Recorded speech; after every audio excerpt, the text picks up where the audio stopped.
Hey guys, welcome back to Inside Texas with the Girl Herd. Of course, we have Michelle, Angie, and Devin, and today we have Eric joining us as well. Happy day. Yeah, I'm It's excited. Monday. Yeah, Sounds like you guys are going to pelt me with questions, so I'm pretty excited about this. yeah, we're gonna just utilize all of your knowledge today. Before we get started, if you're not already a member of Inside Texas, we have a promo going on right now. Get Inside Texas for $1 your first week. As a bonus, your membership includes a complimentary year to The Athletic. Pretty good deal. Nice. Pretty good deal. Yeah. Lots of information. There was a whole thing going on of like who follows who, and most people were saying Inside Texas. So do it if you haven't already. That'll work. Let's talk about the scrimmage that just happened. Eric, we of course want to probe you about this first and your intel of what took place. What's your biggest takeaway after the scrimmage? My biggest takeaway was getting affirmation on the defensive line and defensive tackles. I've been pretty optimistic about the D tackles pretty much all offseason, and then even more so after they added a couple more, Murad Watson namely. Everything we've been hearing about in June and July points to a positive light of how hard these guys work, the kind of character they bring to the weight room and the field. You don't always hear that about defensive tackles. They're not always the hardest workers. They're not always the guys setting the pace, but we're hearing about really good mental evaluations out of that room. And then what we heard about in the scrimmage was validation of how good those guys were. They're not just big bodies that play hard, although that's a good. You can win a lot of games with that. But they've got some playmaking and some ability to disrupt at the line of scrimmage. So I'm really excited about the defensive tackles. I know a lot of people are just hoping that there's not too much of a drop-off from last year when they had Vernon and Alfred playing very well. I think D-tackle on the balance is going to be better this year than last year. Awesome. Love that. Let's look other side of the ball because I was reading the Inside Texas report specifically on running back room as well as tight end room and just the competition in terms of the depth chart. So what are you seeing there, Eric? Yeah, well, I like the running backs too. I just wrote an article about D-tackle and running back the other day, saying you can forget about worrying about these two positions. That was a big concern going back to December. You had a lot of, we had a lot of mystery there with how Christian Clark would come back from injury, how CJ Baxter would come back from injury. Right now, it's, the room is healthy as can be. And there's, just a whole lot more depth than last year. Now, Trey Wisner's going to start. He's going to get the most carries against Ohio State. I feel confident about that. But CJ Baxter at this point, I expect him to get 6 to 8 carries, maybe even more if he's effective. And he was the number one running back that was named in the scrimmage. Of course, you want to hear that. I feel like Trey's a little bit of a known, even though he's a better version of himself last year. Jarrett Gibson's come a long way. He's going to play a lot. And then Christian Clark is probably the most naturally talented, but he missed a very important developmental year. But right now he's the most explosive running back. I love that for them. Now, there might not be a game changer involved in all out of any of them, like not a Heisman candidate sort of player. Although I think Christian Clark is going to eventually surprise people. I don't know if that's going to be this year or the following year. But running back is just in a much, much better spot, much better depth. I think they're going to get plays, more yards than what it's actually blocked for. We didn't see enough playmaking last year at the running back position. The offensive line, of course, had some struggles against the better competition. Tight end, everything starts with Jack Endries, the Cal transfer. He's got glue for hands. Him and Arch have a pretty good connection given the little bit of time that they've played together. I think Sark has done a really good job expediting that relationship through 7-on-7. And then again here in August camp. I expect Endries to have 50, 60 catches, 600 yards. Going to be sure-handed. I've likened him to David Thomas. I know everybody remembers David from 2005, but David was a sure-handed guy that knew how to get open. Jack Endries is very similar. And then Spencer Shannon is one that we're talking about more and more. They love 12 personnel, which is 2 tight ends.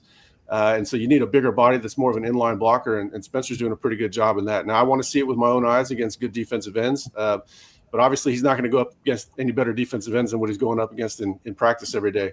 So I'm bullish right there. There was an injury to Emery Winston in the scrimmage. She'll be out for some time. They've got a little bit more depth there with, Will Randall's coming along, and Nick Townsend is a very talented player.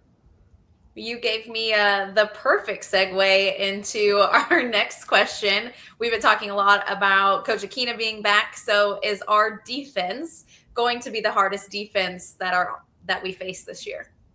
It's useful to think of it that way, and then not useful to think of it that way. It's going to be the most talented defense they have, but it's the defense has the offensive number. The offense kind of has the defensive number. They know what each is going to do. It's a lot different when you have a really good, smart defensive coordinator that has 10 games to game plan you, like Glenn Schumann, maybe not 10, maybe 9 games that Glenn Schumann at Georgia is going to have. and that'll give them an advantage over, what we saw that Georgia advantage last year in October. That first game was, they had Texas offense dead to rights.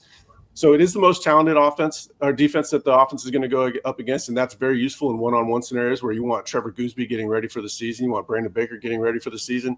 But it's a lot different when teams have 10 games to game plan. Steve Sarkisian, they can find whatever Arch Manning's weaknesses are. They'll have a lot more data to poke and prod on Texas, but there's not going to be better talent to go against one-on-one as far as the wide receivers going against DBs, and likewise. That's exciting to hear, and exciting to hear that you already have seen like the matches against certain players, of course, and where we will see. A lot of people have asked like, who should they pay attention to? So you're giving them a lot of names to pay attention to as well. In all of this and talking about Arch and all the things offense, talk about running back, wide receivers, what do you think like we need to keep an eye on in terms of any changes, improvements with our offense so far after this week? Yeah, well, obviously the defense won the first scrimmage, and that, we always expect that. You can almost write that before camp even starts. This week, I want to hear more about, Sark opening up the offense more, and I think that's going to help everybody out. We didn't really hear a whole lot about Arch Manning rolling out, moving the pocket. We didn't hear a ton about 11 personnel. It was a lot of 12 personnel. It's hard to be dynamic in the passing game out of 12 personnel, depending on who your tight ends are. I think we're going to hear a lot better about the offense. We'll probably hear more about the run game. I think the run game will be more varied too. They worked on outside zone a lot. I think it'll be more mixed and matched. The more you give the defense to think about, the more success your offense is typically going to have. That first scrimmage is going to come along a little bit more slowly for the offense. We talked about them basically running the 12 personnel. They'll run a lot more packages. Sark is probably going to scheme the defense a little bit. He's going to be a little bit frustrated and want to get the jump start the offense. I anticipate we'll be hearing about the offense being a little bit more high flying than this past week. Love it. Question for you, Eric, regarding the scrimmages overall. Like, how easy or hard is it to really gauge where the team is at based on a scrimmage like the one from this past weekend? It was a lot tougher for me early on when I first started doing this because, you didn't really understand zero sum to the extent that I do now. And a lot of times the teams weren't that good, so you could get a false read pretty easy. We have a good idea of the quality of the wide receivers, of the cornerback. So if a cornerback makes a play one snap, and then the wide receiver comes back, that there's just a good give and take between athletic, talented players. They're one of the most talented rosters in all of football. Likewise, we know that the DJ Campbell is a good guard. So if the D tackles are making plays against DJ Campbell, we know that they're doing their job. And if CJ Baxter runs one in for 4 yards and we hear that he's moving the pile against that defense, that's a positive sign there. So zero sum is a lot easier than it used to be when the team wasn't nearly as talented. It can still be tough. You have to know the context of if Arch moved the field during the scrimmage, my first question was it against the second team defense or the first team defense, just to get a better understanding. Zero sum can be tricky, but I've gotten a lot better, I think, handling it over the years, and it does help that the team is a lot more talented. Can you explain to everybody else what zero sum is?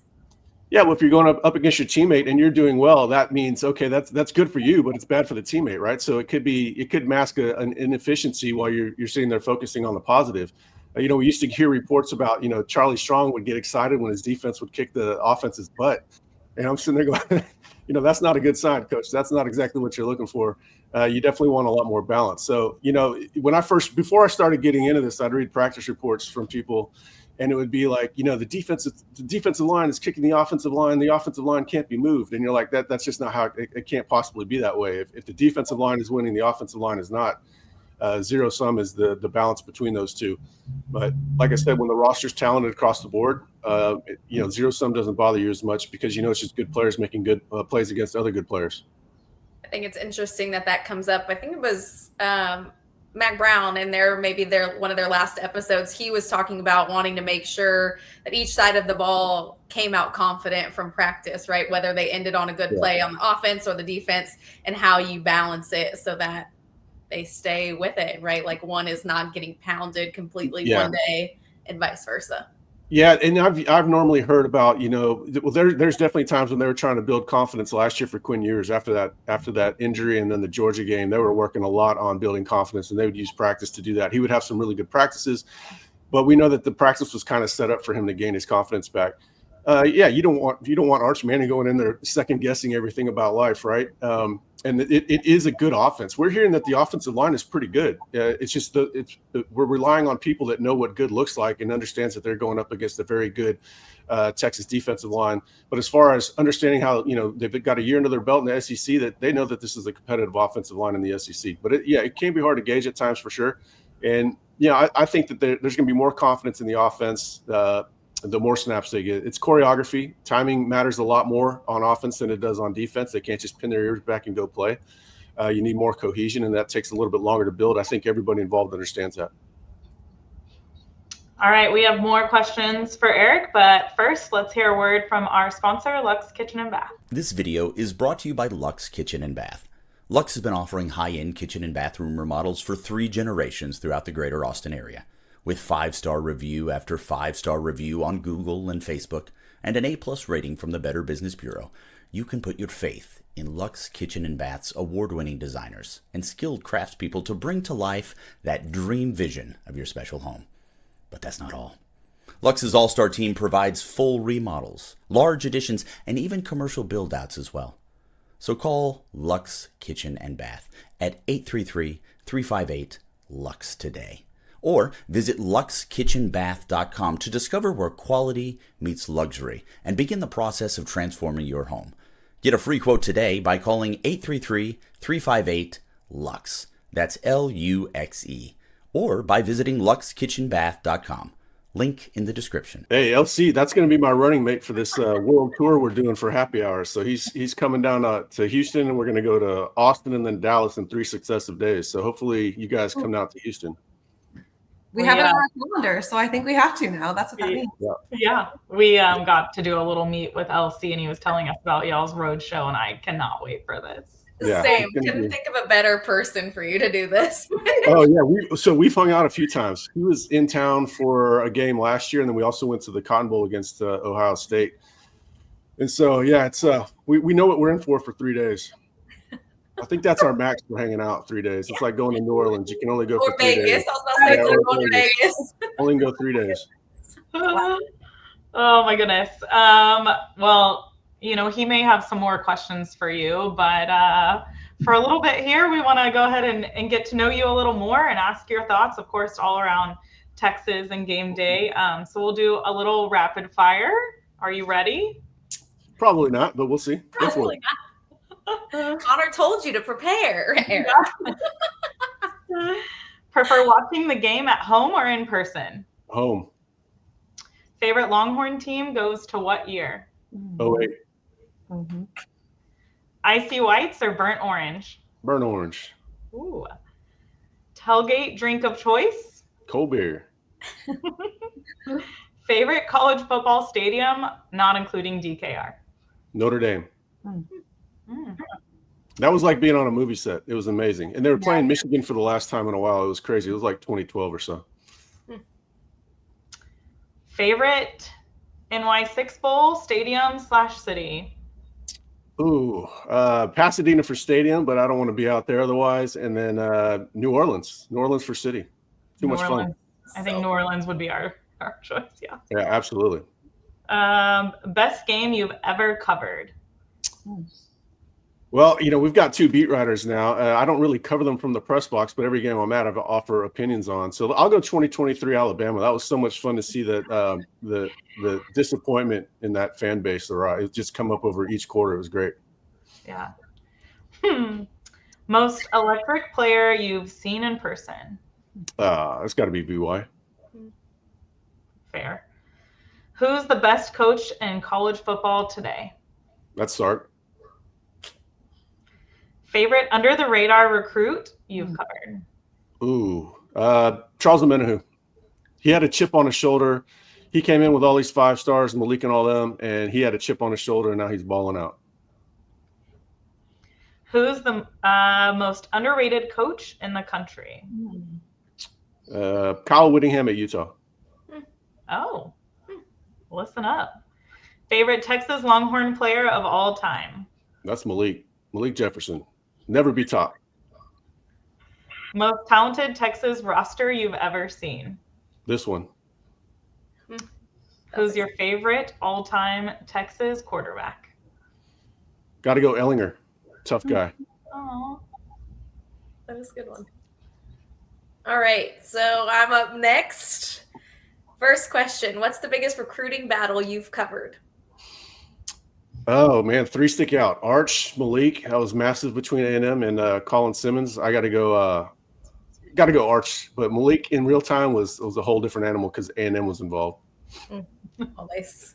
always. Who's the best recruiter in the game right now? Sark. Nice. Who is the next breakout star from Texas or for Texas? Oh man, everybody likes skill players, but I'll go Trevor Gooseby. I think he's going to be a first-round draft pick after this year. Nice. Who's the best offensive mind in college football? That's tricky. If you go head coach, it's a number of guys. Sark's in there, Kalen DeBoer. I can't say Lincoln Riley, but I can't not say it. I'll probably go DeBoer. Okay. Who's the best defensive coordinator in college football? Jim Knowles, easy one. Who's a can't-miss Texas freshman for this season? Ooh, I like the qualifier for this season. We'll go Grayson Littleton. Which position room is primed to make the biggest impression in 2025? Edge, no doubt. Nice. Okay. Best college town atmosphere? Oh, Oxford. You girls would fit in there. Oh, yeah. I Yeah. was talking about this. Oxford was fun. When you see a chandelier hanging from a tent, you're in for a good I time. was about to say chandelier he associates. They bring out grandma's silverware for the tailgate. It is in there. Yeah, it's a fun time. I'm looking forward to that. That's amazing. Favorite college football analyst? Ian Boyd. Most overhyped program in college football? Oh man, see, this would look Come like on, Eric, it would look like I'm picking on A&M, but man, I don't know. I'm actually gonna lay off A&M because I think Elko's a good coach, and I'm gonna pick on USC. Okay. Most slept on program in the country? SMU. They've got a really good plan they're executing right now. They're not gonna be great this year, but they're built for the long term. Okay. Who's the best dual threat quarterback right now? Sam Levitt, Arizona State. Okay. Who is a transfer that's about to explode? Is that for Texas? I'll go Endries. Yes. Tight end. Perfect. That was easy. Yeah, not too bad. All right, we're rounding here to the end. Texas, I know my stuff if it's Texas. No, you're doing great. Favorite non-Texas team to watch? I gave the nod to Sam Levitt at dual threat, but I love watching South Carolina in part because of Norris Sellers. Yeah. Same here. That's my non-Texas team too. And then when they played A&M last year, that was a lot of fun. Yeah. A lot of fun. Most underrated assistant coach at Texas? Ooh, most underrated assistant coach at Texas. Oh man. Shit. That's tough. Jeff Banks. He should be a head coach. Yeah. What's a rule you'd change in college football? Ooh. You should be able to throw water bottles on the field when you're right. Good one. I mean, it worked for us, so what can we say? The best Texas home game that you've attended? Missouri 08. Nice. It was crazy. What is the most fun part of your job? Get to meet a lot of really interesting people, not just the athletes and coaches, but a lot of the readers and Texas fans. Definitely the amount of people we've met. I love that. What's a misconception people have about recruiting? That it's all about money. It's just mostly about money. Who is the next Texas Heisman candidate? Arch, come on now. Of course. Favorite memory from Red River Rivalry? Ooh, probably in 05 when they got over the hump. They threw that deep ball. Oh man, I'm drawing a blank on his name. You knew they were going to beat them, but it was good to have that one behind them. Also, 2018, the Cameron Dicker one. That was fun. Yeah, for sure. That was a good one. Which coach gives the best sound bites? Lane Kiffin. I knew that you would say that. Love it. I'm about Mississippi because before that it was Mike Leach. Yeah. Lane is the best. He has the best riz. He's great. Most overlooked state for recruiting talent. Oh, let's stick in Mississippi. Everybody knows LSU, Georgia, Florida, Texas, California. So Mississippi, there's got some monsters coming out of there. Yeah, that's a good answer. Which player has the highest football IQ that you've ever covered? Jamal Adams or Michael Taft? Favorite offseason storyline? Roster management. That's my job to cover, and Sark is an absolute witch at it. And if it's retention or recruiting or portal, he's done a masterful job. And you can almost tell, like I knew Ohio State was going to win the national championship a year in advance because they got everybody coming back. And I felt good about Texas being number one this year based on his roster management. Yeah, I like that answer. I think we've discussed that so many times on our pod too, in terms of Sark being able to have a really good balance, and it's working for him. So that totally makes sense. Last one. What is your boldest prediction for Texas football for the next 5 years? Is it all that bold to say that they'll win one in the next 2 years? I don't know. I mean, I've felt that way for a long time. Assuming Arch plays too, and we expect that. It's either that or, they might have to get a new head coach in the next 5 years. No. That's what everyone keeps saying, but I don't like that conversation. I don't like it either, and it's not very helpful to, their recruiting efforts and all that. So, until he's here until he's here, or until he leaves, or if he leaves. Yeah, Connor is all about the Sark to the NFL. He believes that will happen, is what I'm saying. I said that when he got hired, and then when he went 5-7, I said, and everybody said he was on the hot seat. Not everybody, the national media, they don't really know anything. I thought it's more likely that he leaves for the NFL than he ever gets fired from Texas. And I still feel that way. Well, obviously I feel that way now, but yeah, Sark likes challenges, and he's on a crazy redemption arc. And I think, one way to really solidify it would be to win a national championship in college and then go compete for Super Bowls with his buddies. Yeah, he's friends with McVay and Shanahan and McDaniel. And I think he sees himself more in line with them than maybe Lane Kiffin. Like, you don't think he wants to be like his predecessor, good old Nick Saban, like see how many he can win? Well, Nick took a stab at the NFL too. Maybe he knows he's not going to catch Nick with 7 national championships, so maybe he can go be more competitive than Nick was with the Dolphins. That's true. I guess the question is any coach ever going to be like Saban again? Now that the sport's a little different, I feel like it's going to be way harder to do that. No, not at all. And when NIL was legalized in 2021, I said this climate sets up perfectly for Texas, and people were not understanding that at the time. But it really cleared the way for Texas's ascent. But it's going to be hard to stay at the top. Ohio State's also primed to do really well over the next few years. But his other predecessor, his other mentor was Pete Carroll, and look what the run that Pete's had in the NFL. Pete was more of an NFL guy to begin with, but I think Sark just sees himself more in that vein. But he's the best head coach in the country. I know you've got to really win a national championship before that really takes root with people. But I like to be ahead of the curve, and I think he's going to get one here pretty soon, maybe this year or next year. I'm not ready for the end of the Sark era. Yeah, can we get both? Yeah, like the bold prediction. I was like, how many is he going to say in the next 5 years? Yeah. Well, here's the thing: as long as you've got the right people making the decision, like the same people that went and made the bold decision to bring in Sark, Texas never would have brought in Steve Sarkisian after Tom Herman under previous leadership. But as long as they have a visionary, a bold guy like Kevin Eltife around, or at least to steer the ship, I think they'll be okay. But yeah, we don't, you want Sark to win one, but what could happen afterwards? We'll all live with that. Who knows, man? Yeah. It'd be a fun ride. We'll figure it out together. That's true. We're looking forward to the road to winning one this year. Let's do it. Thanks for giving us all the intel and answering all of our questions. Hope you guys enjoyed getting to know Eric a little bit more and all of his predictions for this year. Yeah. Tell me where I'm wrong. I'm probably an idiot for wanting to watch at home. No, I knew you'd say that. I feel like your job means you have to be at home to actually lock in.